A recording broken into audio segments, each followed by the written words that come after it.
뭐 하나님하고 우주하고의 역사하고 아무 관계없는 동떨어진 그러한 것이라고 생각할 수도 있겠지만 정말 하나님의 뜻이 아니면 참새 한 마리도 땅에 떨어지지 않는다고 하신 말씀을 우리가 주목해 보면 여러분과 나의 인생은 그저 우연히 있는 것이 아니라 하나님과는 뗄래야 뗄 수 없는 밀접한 관계에서 하나님의 역사가 여러분과 나의 개인의 역사가 이루어지고 있다는 사실을 꼭 잊지 마시기를 바랍니다. 성경에 소개되는 인물 중에 가장 축복받은 인생을 살았다고 여겨지는 인물이 바로 요셉입니다. 그러나 우리가 더 깊이 자세히 살펴보면 그의 인생의 출발점은 그야말로 비극이고 절망의 나락이라고 해도 과언이 아니에요. 배다른 형제들의 시기와 질투로 애굽의 종으로 팔려가야만 했던 그는 아무리 봐도 육적으로는 불행한 인생이고 또 비극의 주인공이면 틀림없는 거예요. 그런데 오늘 말씀을 보니까 요셉은 이 모든 것을 극복하고 마지막 애굽의 총리 대신이 되어서 가문을 구하고 또 민족을 구하고 또 하나의 거대한 하나님의 나라를 이루는데 중추적인 역할을 수행하는 인물로 등장합니다. 오늘 본문은 그 축복의 삶을 살았던 비결이 무엇인지를 아주 간략하게 우리에게 가르쳐주고 있습니다. 요셉이란 인물의 인생의 출발점에 우리가 같이 서서 우리 2014년도 한 해가 어떻게 시작하고 어떻게 마감해야 되는가를 생각해보며 우리의 삶을 이렇게 그려보는 복된 시간 되기를 바랍니다. 요셉의 인생, 요셉은 하나님과 함께 했다고 본문 2절, 3절을 요약해보면 이렇게 말씀하고 있습니다. 여호와께서 요셉과 함께 하심으로 그의 주인이 여호와께서 그와 함께 하심을 보며 본문 그대로 요셉은 하나님과 함께 했다는 일. 하나님과 함께 함으로 애굽에서의 종살이의 삶이 시작됐다 이렇게 말씀. 여호와께서 요셉과 함께 하셨다고 본문은 분명하게 기록하고 있습니다. 요셉이 노예 생활서부터 시작해서 지속적으로 계속적으로 하나님과 함께하는 임마누엘의 삶을 살았다. 하나님께서 요셉 곁에서 노예 신분이었던 그를 붙드시고 계셨다. 이 말씀에 어떤 상황에서든지 어떤 일이 일어나든지 하나님께서 범사에 요셉과 함께 하셨음을 뜻합니다. 여러분, 애굽에서의 요셉의 삶은 그야말로 절망적이에요. 노예로 팔려갔으니 그 삶은 무엇으로도 표현할 수 없는 그러한 노예 생활, 그 이상도 그 이하도 아니었지만 그 형편에서도 노예 형편에서도 바닥에 있는 그러한 삶 속에서도 하나님께서 요셉과 함께 하심으로 그는 승리하는 형통의 삶을 살 수 있었다고 본문은 증언합니다. 우리 사랑하는 주의 사랑교회 식구들, 너무나도 어렵고 힘든 이민생활 속에서 2014년도 추운 겨울을 필두로 해서 여러분과 나의 한 해가 시작이 됩니다. 어떻게 보면 앞이 보이질 않고 답답하고 깜깜할 수도 있습니다. 그러나 요셉과 함께 하셨던 그 하나님처럼 여러분과 나를 성전 삼고 내 안에 나와 함께 하시는 임마누엘 하시는 우주 만물을 창조하신 성령으로 오신 그리스도 그분이 우리와 함께 하신다는 사실을 잊지 마시기를 바랍니다. 그분과 함께라면 그 어떠한 상황 속에서도 금년 한 해 우리가 어떠한 상황으로 우리의 삶이 전개된다 할지라도 우리는 반드시 주 안에서 주님이 인도하시는 대로 승리의 길을 걸어가게 될 줄로 믿습니다. 구약 성경에서 요셉과 더불어 가장 많이 거론되는 인물이 바로 다윗입니다. 성경을 보면 다윗은 최고의 신앙의 영웅이고 최고의 이스라엘 백성의 왕이었다고 성경은 기록하고 있습니다. 그는 용사로서 평생을 무수한 전쟁터를 누비며 싸웠던 용장이었습니다. 그가 역사의 첫 무대에 올라섰던 것은 골리앗이라고 하는 블레셋 용사와의 싸움에서 승리했기 때문에 이렇게 역사의 선두에 서게 됩니다. 수많은 전쟁에서 백승의 전쟁을 거두었고 엄청난 전리품을 모을 수가 있었습니다. 그로 인해 이스라엘은 아마 부강한 나라가 되었습니다. 그러나 솔로몬에게 괜찮아요.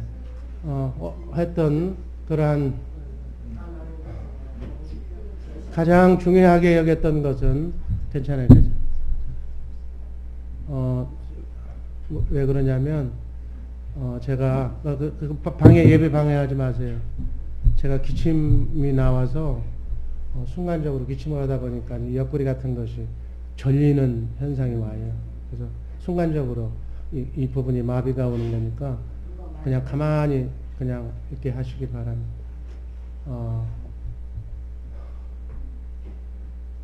무슨 얘기를 하려고 그랬느냐면 다윗이 수많은 전투에서 승리했던 이유는 그 승리를 자랑하려고 했던 것이 아니라 열왕기상 2장 3절 말씀을 한번 읽어봅니다. 내 하나님 여호와의 명을 지켜 그 길로 행하여 그 법률과 계명과 율례와 그 증거를 모세의 율법에 기록된 대로 지키라. 그리하면 네가 무엇을 하든지 어디로 가든지 형통할지라. 4절에 보면 그렇게 하면 이스라엘 왕위에 오를 사람이 네게서 끊어지지 아니하리라고 아들 솔로몬에게 유언한 내용인데, 다윗이 솔로몬에게 그렇게 성공했던 위대한 전투 승리자였던 그가 주변 나라를 정복하고 전리품을 획득하고 많은 부와 명예를 이스라엘을 위해서 헌신했습니다. 그런 것을 상속시키는 것이 목적을 둔 것이 아니라 다윗의 아들 솔로몬에게 하나님의 말씀에 기록된 대로 지키라고, 하나님과의 말씀 관계, 말씀을 지키는 것이 바로 하나님과 함께 하는 것이며 그것이 바로 형통의 비결임을 아들 솔로몬에게 가르쳐 줬다는, 거기에 초점을 맞춥니다.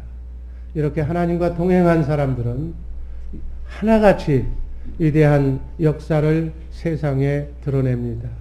그 스스로가 복받을 뿐만이 아니라 그들을 통해서 위대한 하나님의 역사가 드러나게 된다는 사실입니다. 요셉이 애굽 생활을 시작할 때 하나님이 함께 하셨듯이 2014년도 한 해를 시작하는 우리 주의사랑교회 식구들 하나님과 함께 하심으로 축복의 한 해가 펼쳐지시기를 주님의 이름으로 축복합니다. 오늘 여러분에게 부여받은 복된 직책과 직임이 여러분을 축복으로 인도하는 하나님과 함께하는 축복의 직임이 될 줄로 믿습니다. 승리하는 한 해가 되시기를 주님의 이름으로 축복합니다. 두 번째, 형통한 자가 됩니다. 요셉은 형통한 자가 되어서 여호와께서 그의 범사에 형통하게 하심을 모든 사람이 보게 했다는 얘기예요. 노예로 시작한 요셉이지만 하나님의 함께 하심으로 노예 생활부터 형통했다. 이는 요셉이 하나님과 함께한 결과라고 성경은 말씀하고 있습니다. 형통이라는 원어는 찰나후, 잘 나가다, 그리고 번성하다는 의미예요. 하나님께서 요셉을 노예 신분이었지만 잘 나가고 번성케 하는, 형통케 하셨음을 나타내는 말씀입니다. 실제 요셉은 애굽에서의 모든 삶이 그와 같았어요. 종이었지만, 감옥에도 갇혔지만, 거기에서도 작은 어떤 환경 속에서도 하나님이 함께 하셨기 때문에 그는 승리하는 자가 될 수 있었다는 사실에 주목하시기를 바랍니다.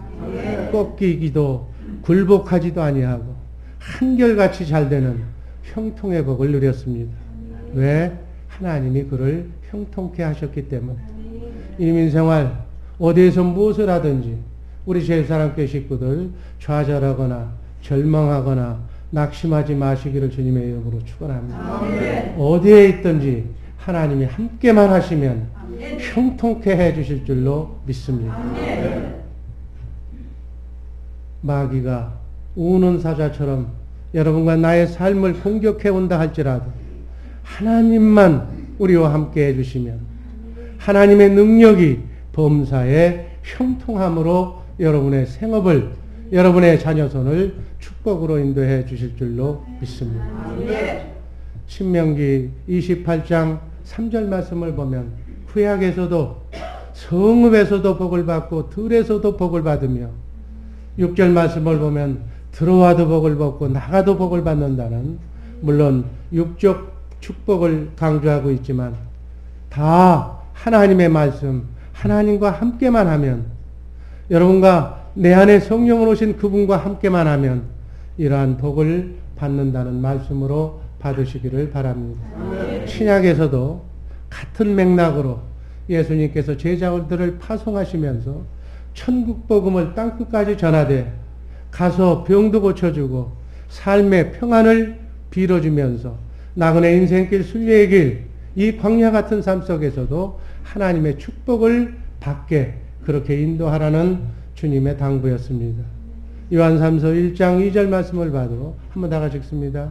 사랑하는 자여, 내 영혼이 잘된 같이 네가 범사에 잘되고 강건하기를 내가 간구하노.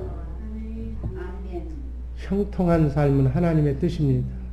나그네 인생길 순례의 길 걸어가시면서 정말 우는 사자처럼 사단 마귀가 우리의 가는 길을 막는다 할지라도 우리가 하나님과 함께만 하고 있다면, 주님을 머리로 그리스도와 함께 우리가 임마누엘만 한다면 형통한 한 해 오래 삶을 보장받을 수 있을 줄로 믿습니다. 마지막으로 요셉은 그러한 형통 속에서도 어찌 죄를 지으리까라고 9절 10절에서 말씀합니다. 한번 읽습니다. 그런즉 내가 어찌 이 큰 악을 행하여 하나님께 죄를 지으리까. 여인이 날마다 요셉에게 청하였으나 요셉이 듣지 아니하여 동침하지 아니할 뿐더러 함께 있지도 아니하니라. 아멘. 죄악을 멀리했다는 뜻입니다. 요셉은 우리가 읽었던 얘기처럼 주인 아내와 동침하는 것을 하나님을 대적하는 일이라고 생각하고 전혀 그 길을, 죄악된 길을 걷지 않았습니다. 여러분, 요셉은 형통한 삶도 하나님과 연결해서 생각을 했고 또 죄의 문제도 반드시 하나님과 연결해서 생각했다는데 주목하시기를 바랍니다. 우리는 일이 잘 풀어지고 형통하면 교만해지기 쉽습니다. 타락할 우려가 높다는 얘기입니다. 그래서 우리가 기도하고 기도응답 받았다고 형통할수록 더 죄를 멀리하고 하나님을 더 가까이 모시는 형통하고 축복된 삶을 계속 지속시키는 방법이 바로 그 일입니다. 성경을 보면 곳곳에서 형통 이후에 범죄를 조심하라. 다윗은 수많은 전공을 세우고 난 뒤에 이제 살만하고 나라가 평정이 되니까 유혹의 늪에 걸려 들어가서 밧세바와 간음하는 죄를 짓습니다. 성경은 이에 대해서 하나님 보시기에 악한 일이라고 사무엘하서 11장 27절은 기록하고 있습니다. 다윗이 행한 그 일이 여호와 보시기에 악하였더라. 정말 이 이후에 형통한 다윗이 온갖 비극과 불행을 당하게 되는 그러한 전철을 우린 성경에서 읽어봅니다. 그 아들 솔로몬도 마찬가지. 초기에는 큰 형통, 아버님의 그 하나님의 말씀에 순종하는 그 복을 받아서 초기에는 큰 형통을 누렸지만 솔로몬이 말년에는 탐욕에 빠져서 정말 1천이나 되는 후궁을 거느리고 하나님을 진노케 함으로써 나라가 둘로 나뉘는 그러한 엄청난 패망의 길을 걷게 되는 것입니다. 우리 나그네 인생길 순례의 길, 눈 한번 감고 지나가는 이 광야 같은 나그네 인생길 순례의 길에 우리가 지켜야 할 것이 바로 이 분야입니다. 성도는 천국 가는 그 순간까지 최후까지 이겨야 할 적이 있는데 그것이 바로 죄라는 적입니다. 형통할지라도 교만이라는 죄에서 점점 멀어져야 될 줄로 믿습니다. 형통할수록 일이 잘 될수록 죄를 경계하는 복된 한 해가 되기를 주님의 이름으로 축원합니다. 올 한 해 다 잊어버려도 이 진리만은 잊지 마시기를 주님의 이름으로 축원합니다. 하나님께서는 우리 2020 선교 비전을 이루기 위해서 주 예수 사랑교회 성도님들을 축복하실 겁니다. 그 축복을 겸손한 마음으로 하나님께 영광 돌리는 계기로 삼으시기를 바랍니다. 형통해도 교만하거나 죄와 타협하면 반드시 그 결과는 패망입니다. 성도가 최후까지 싸워 승리를 거두려면 죄와 담을 쌓아야 되는 겁니다. 세상의 영을 정리해야 되는 겁니다. 오늘 요셉의 애굽 생활 시작의 모습을 여러분과 나의 우리 주의 사랑교회 성도님들의 한 해의 삶을 살아가는 지침으로 삼기를 바랍니다. 요약합니다. 요셉은 1차적으로 하나님과 함께 했습니다. 날마다 여러분 안에 계신 성령으로 오신 그리스도 그분과 함께 임마누엘하며 찬송하며 기도하는 복된 성도님들 되시기를 주님의 이름으로 축복합니다. 그리하면 반드시 2014년도 한 해는 여러분에게 하나님께서 형통의 복을 누리게 해줄 줄로 믿습니다. 그러나 그 복을 누렸다 할지라도 요셉처럼 형통 가운데서도 죄악을 멀리했다는 그러한 말씀 따라서 세상의 영을 정리하고 오직 하나님의 영, 성령의 인도함을 받는 복된 성도님들 되시기를 주님의 이름으로 축복합니다. 기도하겠습니다. 사랑해 주님 감사드립니다.